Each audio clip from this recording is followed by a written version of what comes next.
Hi there, George Karras here, and today I want to talk about the one critical sign that you need to quit your job and move on. Now, before I get to what that is, let me share a personal experience with you.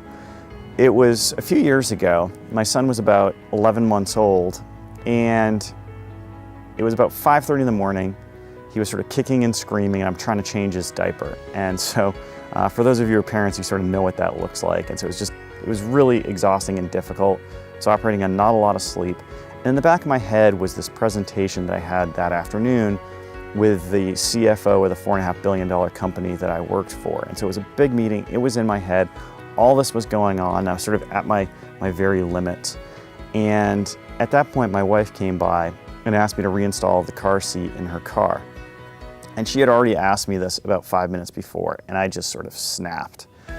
And so I snapped at her, and it was, I didn't swear, I didn't yell, but it clearly wasn't me. And from my perspective, like at that moment, I was like, oh my goodness, who have I become? Like, what happened here?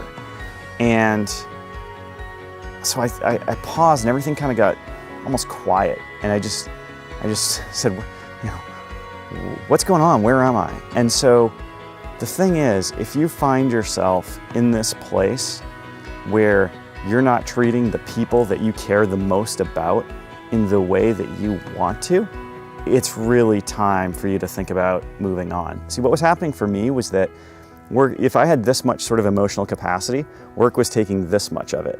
And as long as nothing else interfered with life and took up this part, then everything was fine. But the second there was a crying baby and a few extra demands, it was like that was just too much. And so I stopped being, at least in that moment, the person I really wanted to be. And that was tremendously disturbing for me and tremendously challenging. And so if you find yourself in this case where, as a function of work sort of taking all your emotional capacity, you can't be the person you want to be, you can't be the friend you want to be, you can't be the spouse you want to be, you can't be the parent you want to be, whatever it is, then it's really time to think about doing something different and seeing what other opportunities there are for you. So I hope this video was helpful, and I'll talk to you soon.